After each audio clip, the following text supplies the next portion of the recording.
All right. Okay, welcome back, everyone.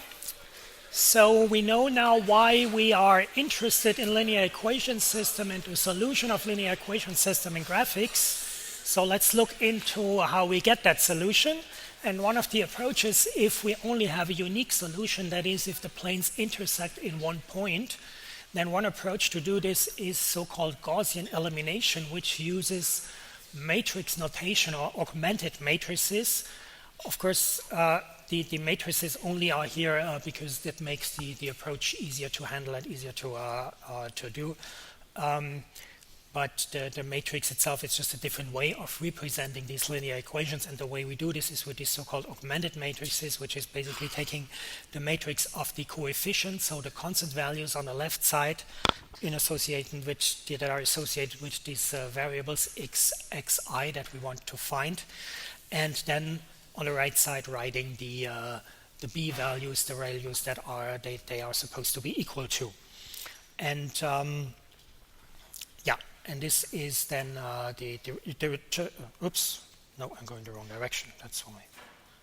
Here we go.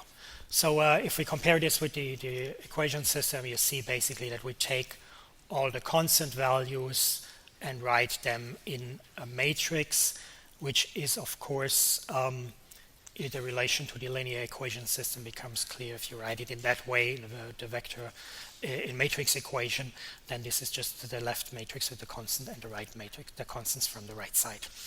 Good. And the idea of Gaussian elimination is now, if you look at this, that we do transformations to this matrix, to this augmented matrix, that do not change the solution, but makes it much easier to see the actual solution by just looking at the matrix. Now, what could that be? What could be a matrix, a representation of this matrix, a transformed representation of this matrix that make it very easy to look at it? The solution is, of course, where do I have it here? The identity matrix here. Here it is. The identity matrix, because if this is the identity matrix, if all these values here in in this lower triangle and in this upper here are 0, and we only have ones here, then of course this solution, which then will not be B anymore, but it will be like B star, for example, is of course exactly the x values, because only if we fill in these B star values here for the x, all these equations will be fulfilled. So if we can transform, screw it up, this here, if we can transform this representation into a way that we have the identity matrix on the left side, we can immediately see our solution, because those are these B star values, then the transformed values for the B on the right side. So, and this is basically the idea of Gaussian elimination, by introducing three operations that, if we do them to the matrix, they allow us to transform it in this identity matrix, but they do not change the overall result. And the first one is just interchanging two rows of the equation system or of the matrix, which of course doesn't change the result of our linear equation system, because here there was nothing, the order here doesn't really matter. There was no reason why I wrote it down in that order. I can easily swap those two, but the result for the x, y, and z will always be the same. So that doesn't change it, but it makes it easier for us to transform it into this representation where you have the identity matrix on the left side. Multiplying a row with a non-zero constant, so for example saying here we multiply this here with lambda, let's multiply this here with 2, then we get here 4, 2, 2 minus 30, and 2 times 0 is 0. That also doesn't change the solution here, and we had this before when we talked about this slope-intercept representation or the implicit representation of a plane and a line, when I said that sometimes it says minus d or plus d at the end, but this is just because you can multiply it, an equation that equals 0, you can multiply it with a constant value and you don't change the result, because the right side is always 0 times this constant value, which is always 0, and the left side just changes the constant values, but it changes each one of them. So here each if we change this, each one that is associated with a variable in the same amount. So if we double this here, and we also double this here and this here, then of course the x, y, and z that create the solution of it are the same, because we are also doubling this value here. So this will not change the overall solution too. And the last one is a little bit not as obvious probably, but if you think about it, if we take this multiple of one line and add it to another, this here equals 0. If these x, y, and z are the solutions, then it equals 0. And if you add that to the other line, it will also not change it. So if you think about it a little more carefully, it is also obviously clear that this doesn't change your overall result. But these three rules do not change the result, but they can be applied to it, and then we are able with that to create the identity matrix on the left side. And this becomes clear when we look at an example. So let's look at an example here. So we have here, this represents our linear equation AXB, and we want to transform this into IXB star. And then, of course, because this is the identity matrix, this B star, this must be our solution. And we do this by applying these permitted operations. So let's start from the top and go down and from the left to the right. So first we want to have a value 1 here, which we already have, so we don't have to do anything here. But these two values, let me look at my notes, sorry not to make a mistake here, because it's very easy when you stand here to accidentally make a wrong calculation. By the way, it's also very easy to do this in the exams, to make a mistake, so be careful with that. It's often wasted points in the exam. So we see these two values don't match with what we want to have here. We want to have zeros here. So we can create zeros here by applying the third rule, by adding a scalar multiple of one row to another. So if we multiply, for example, this row here with -1, so multiply with -1, and then add it to this row here, we have 1 minus 1 is 0. We have here then 2 minus 1 is 1. We have 3 minus 2 is 1. And here we have 26 minus 17 is 9. So we see here, these still don't match, but this here matches now. The same for here. If we multiply this with -2 and add it to this row, we get 0 here. Here we have 1. -2 then is -1, and so on. So we get this new equation here. So we see here our first column is exactly what we want to have in the result. But of course the second column doesn't fit. This here is -1, we want to have 1. So we apply the second rule, which is multiplying this line with a constant value. Of course, if we want to have 1 here, we multiply it with -1. And then we get a 1 here, and the -3 becomes a +3, and the -19 becomes a +19.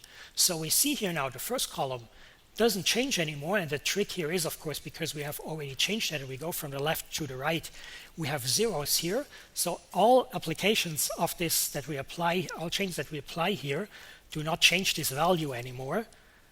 The only thing that would change is this one here when we add a constant value, but this is the one that we don't change anymore. So in these here, when we add them, there is always a 0 here, so we do not change this anymore. So this will always, as you see here already, will always stay correct till the end. And that is, of course, a trick here that we go from the left to the right. So we have these here correct now. This is correct. And this here is correct, but these two do not match. So we again have to apply the third rule. In this case, we just multiply it with -1 and add it. -1. So we get here then 0, 0. And here, for example, 2 minus 3 is -1, and so on. So we see here this way we get also the second column correct. And then the same here. We see this is -2, but it should be 1. So we multiply it with -1/2. Then we have this here is correct, this here is correct, but these two are not correct. So we have to apply rule 3 again, that was rule 2. And in this case, we multiply this with -3 and add it to this one, and this here with 1. 1 minus 1 is 0, 0, 1, that is correct. So these are all our identity matrix, and then this must be our solution. And you see here we applied all the rules except for the first one, but you see the value of the first one, because if you, for example, have something like this at the beginning, 0, 1, then of course swapping these two lines would be of course save us a lot of calculations, and would of course make sense, and it's the only way to get a 1 at the top, by the way, to get this identity matrix. Good.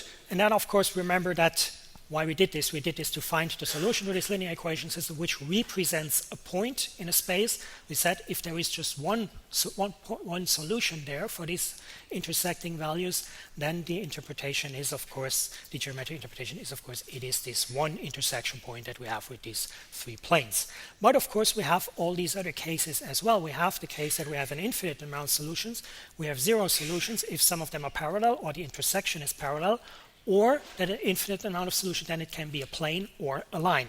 So what happens in that case if we can, like Gaussian elimination only calculates a single intersection point. It doesn't calculate this infinite amount of points, but we can use Gaussian elimination in that situations as well.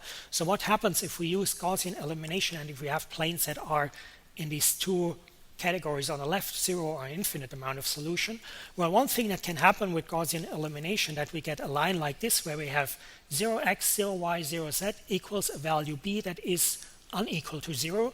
No matter how you choose these values here, you will never be able to fulfill this equation, because you will always have 0 equals something that is unequal to 0, which doesn't work. So this will not work. And that is, of course, the situation that you get if you apply Gaussian elimination. You get an equation like this, and you didn't make any calculation errors. Then you get this. You have one of these cases here with 0 solutions, which means that the lines do not have a common intersection point. Good, even if they might pairwise intersect, like we have here with this last case. Now, it could, of course, also be that you get one line where you have something like this, 0 on the left side and 0 on the right side. You could also have a case that you have 2 times 0 on the left side and 2 lines with 0 on the left and 1 on the right. And this is, of course, then you have a linear equation system with 3 variables and 2 equations. Because this is just 0, 0, you cannot use this equation to calculate the result. So you basically only have 2 equations left, and here you have the same, but you only have 1 equation. Oh, and you have still 3 variables. Now that means you cannot calculate all 3, but you can express 1 by 2, and here you can express 1 by 3. 1 by 1 and 1 by 3. So these are exactly, when you transform it, will lead to one equation with 2 variables or 3 variables, which is exactly the plane and the line. So these are these 2 cases here. And you will have an exercise on the tutorial, or have an exercise on the tutorial that actually leads to this case, and then you will see how you can represent the line also with this equation. So I'm not going to do this here. Good. Just a comment from the literature. If you look up the literature for Gaussian elimination, you often sometimes also found a different approach that uses this so-called forward and backward step, where they do not, like I do it here, start columns-wise from left to right and then have the 1s and the 0s there, but they start with 0s first here. So from top to down, they bring all the 0s here, and then they work their way up back and bring all the 1s here and then the 0s here, which again is the same. The important thing is only that you go from the left to the right, because then, like I said, when you go up again, these 0s don't influence these results here that you already calculated anymore. So it is basically just the same idea. It's just a little differently applied. So just that you're not confused when you look up the literature and they do it slightly differently than I do it here. Good. All right, then So we know now linear equation system, how to solve them, and why we're interested in solving them in graphics. Another thing from matrix theory that is very important and interesting in graphics are so-called determinants. And determinant, at first it sounds, or it is basically a very abstract concept or a characteristic or a notion of a matrix, but it is useful because it has certain characteristics that give us information that we can use in different ways, as we will see later on in the lecture. So the determinant of a matrix is defined as assigned volume spent by its column vectors. So that sounds quite weird. So if we have a matrix which is a square matrix, so determinants are only defined for square matrices, then we can look at this as two column vectors, and then we say the determinant, which is denoted by either that or these two bars here instead of the matrices, which is by round brackets, are defined as the signed volume of the column vectors, which is hard to understand in a general case. So let's look at the 2D case where it is quite obvious. This signed volume is the volume spent by these two vectors here. These column vectors is, of course, a parallelogram. So we have two vectors, and they are defining this parallelogram. And the determinant is then the volume, that is this area here, the space of this area here of this parallelogram. And now it says the oriented area or the signed volume here. And that means that the determinant is can be either positive or negative. And it is positive if you take the two vectors in counterclockwise orientation, then it is positive. If you do it in that direction, then it is negative. So the determinant gives you this space here, determinant of A1, A2, and it is positive if you have A1 or negative A1, A2, because they are counterclockwise, or it is negative if you have them in a different order. Good, and so you see already a first relation to graphics, which is calculating the volume of this parallelogram. Of course, it also works in 3D, where we do not have a parallelogram, but a so-called parallelepiped. I didn't know what that is before I took over this course either, so I had to look it up. But it is just a 3D generalization of a parallelogram, and of course it's the volume that you get if you have three vectors in 3D space that are not linear dependent.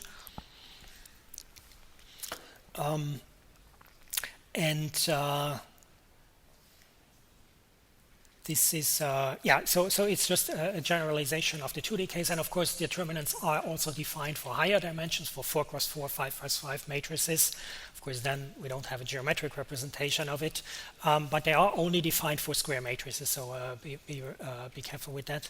And like I said, they are very useful in linear equation systems and vector transformations, as the second we will see in the next lecture, and the first one we will see already today, because they give us another way to solve, for example, linear equation systems. But to solve these, we first need to be able to calculate the determinant, of course.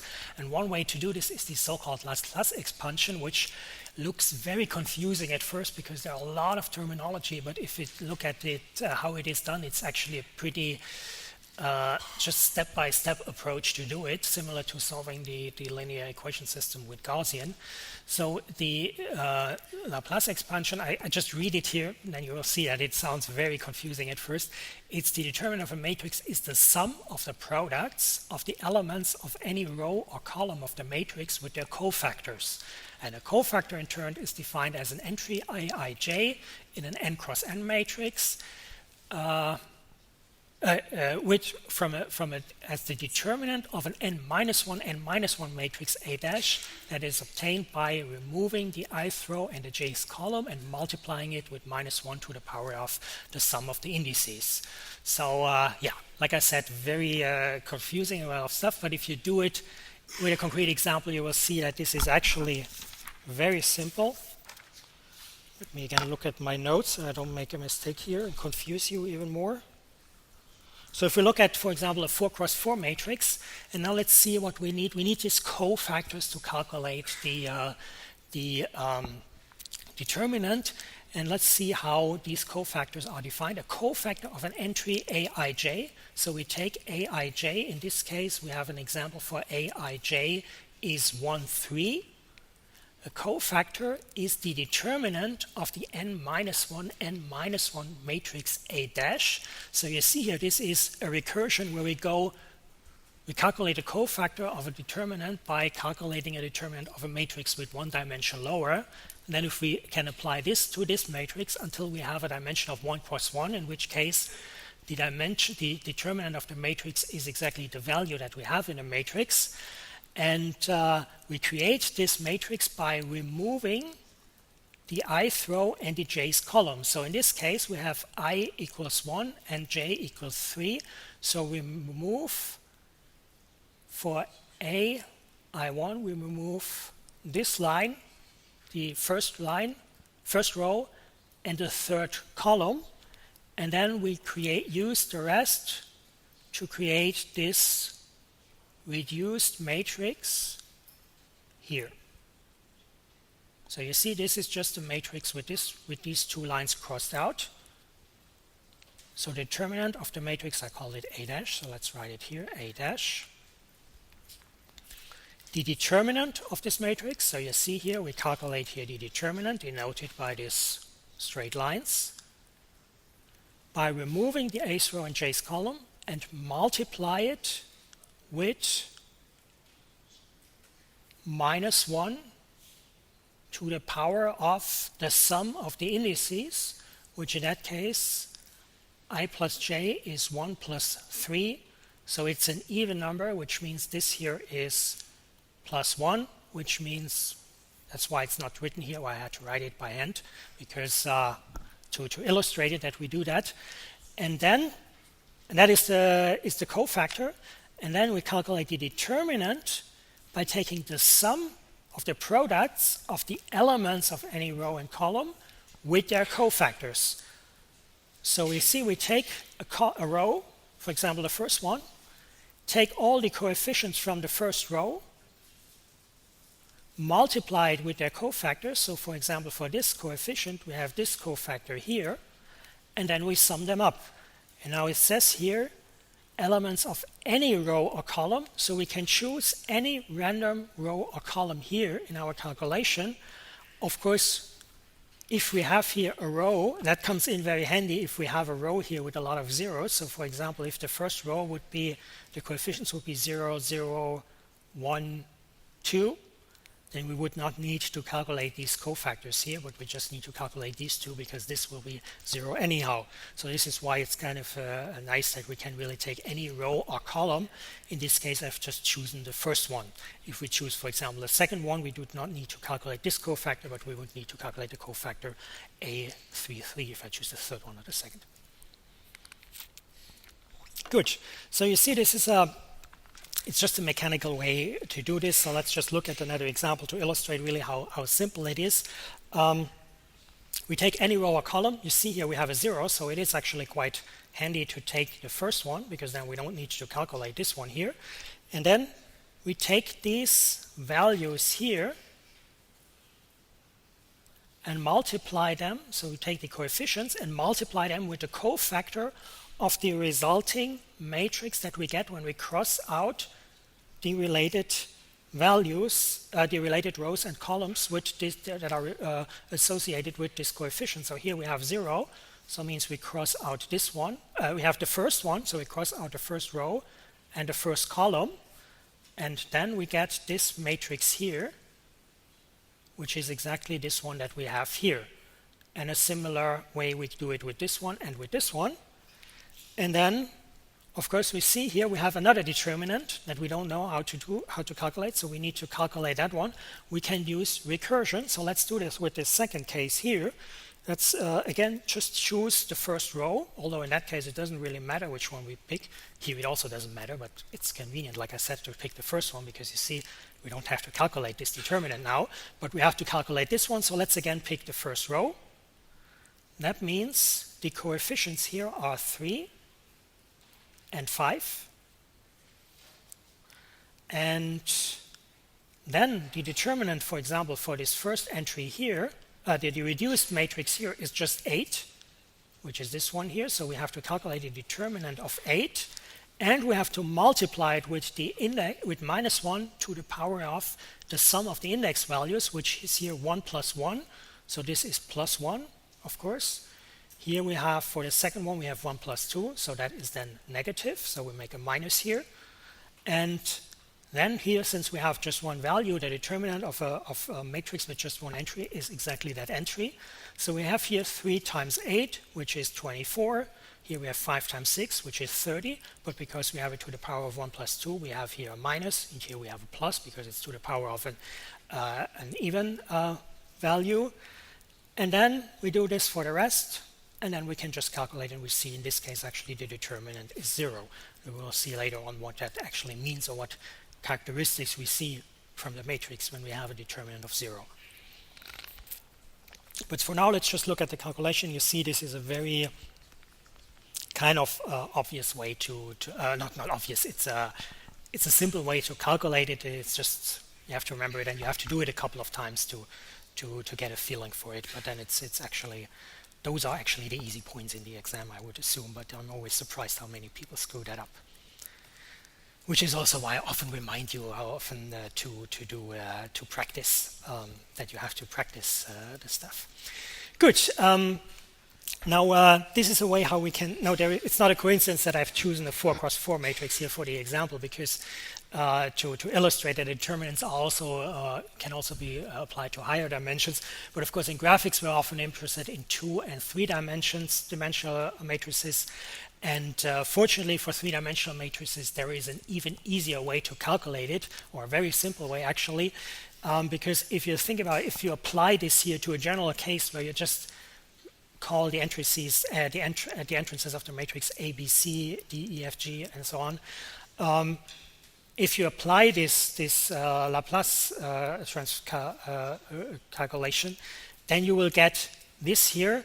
And I already ordered it here. These are the minus 1 to the power of an even value.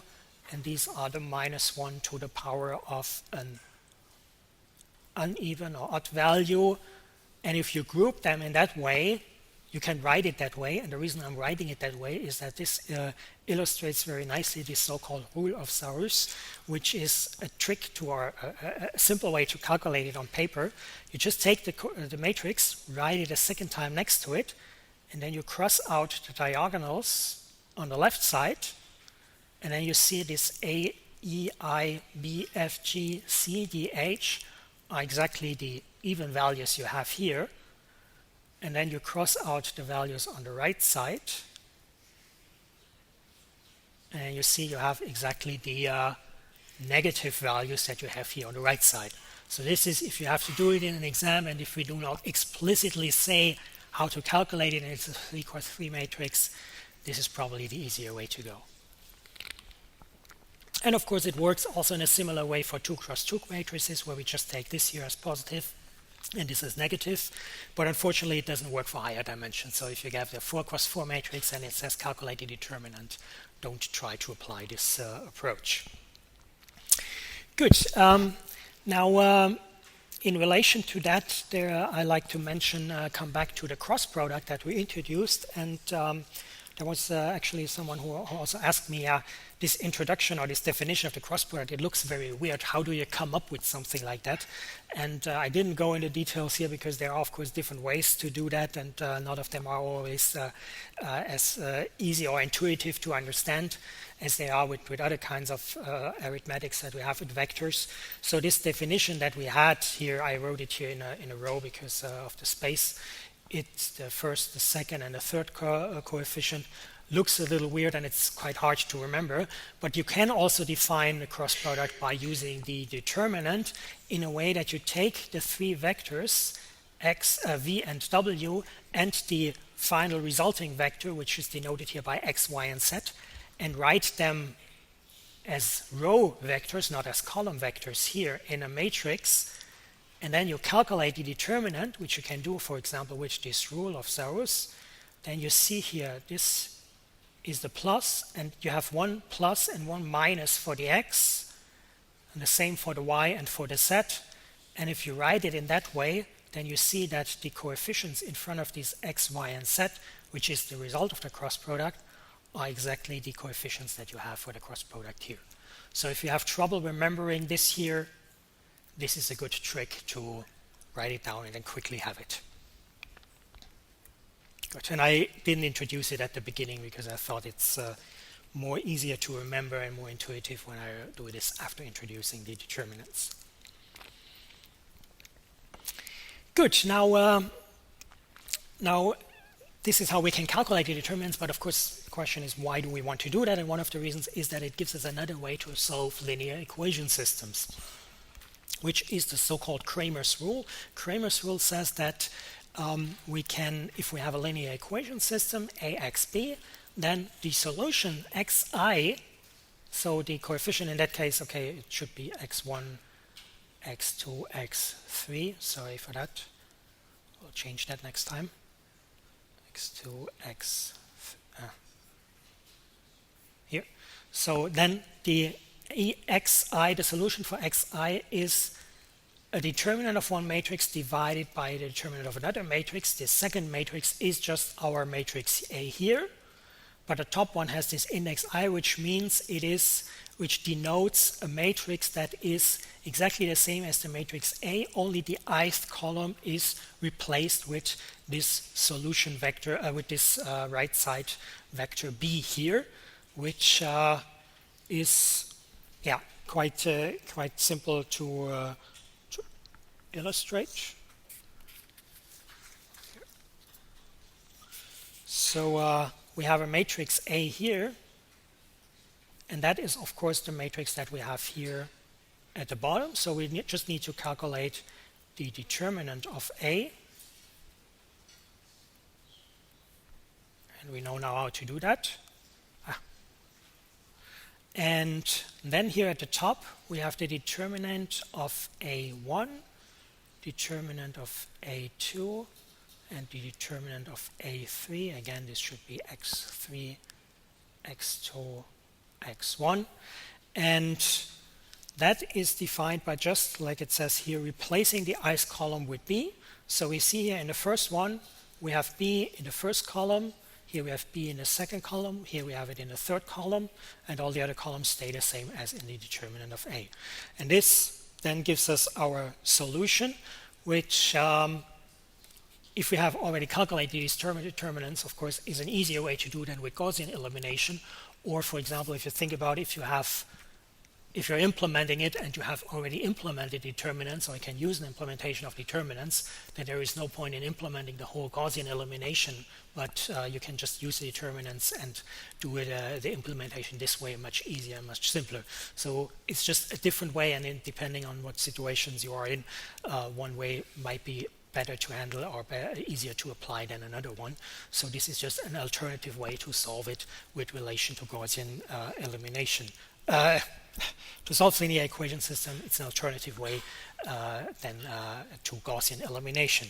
Now, the interesting thing is also, of course, why is this the case? Why does this give us the solution to the linear equation system?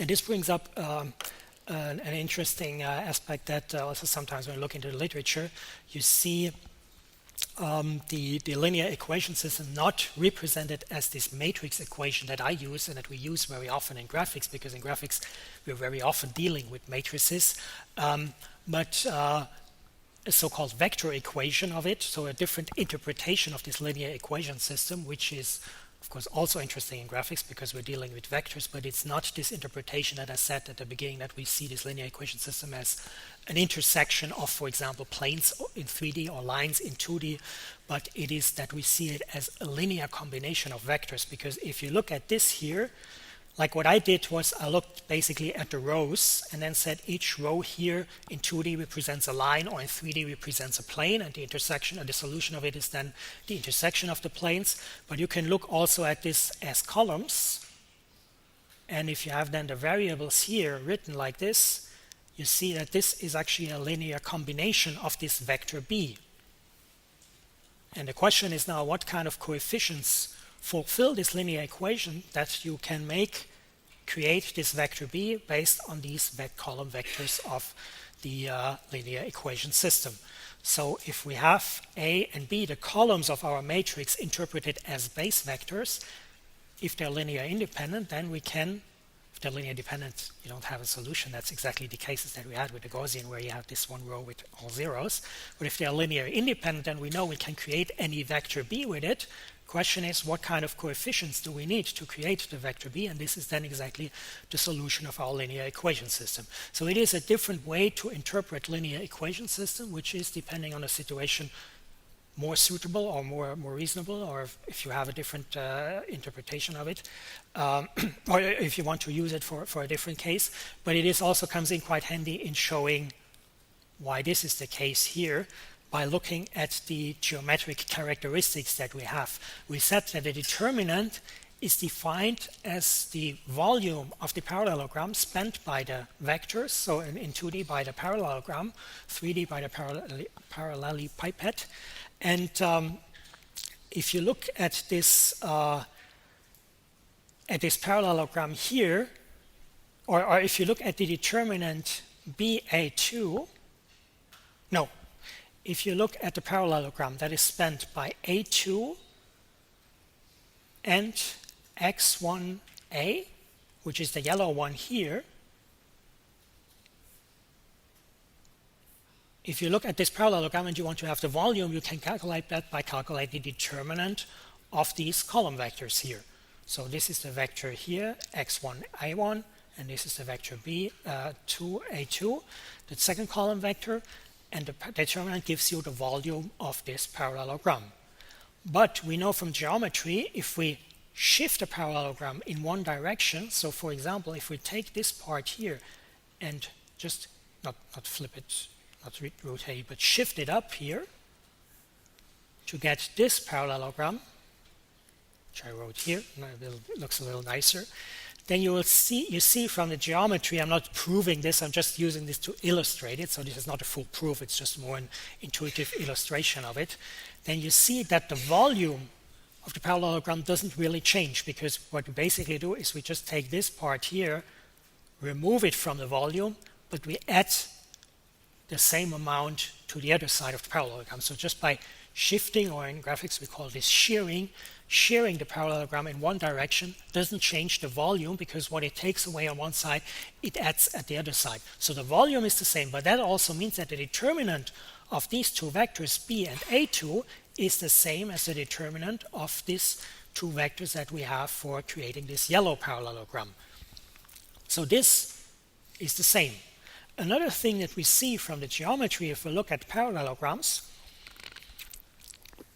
if you take the volume of this here and then you increase one side by a certain factor, you increase also the volume by the same size. So for example, if you have a parallelogram and you double one side of the parallelogram, you also double the volume, because it is twice as large then.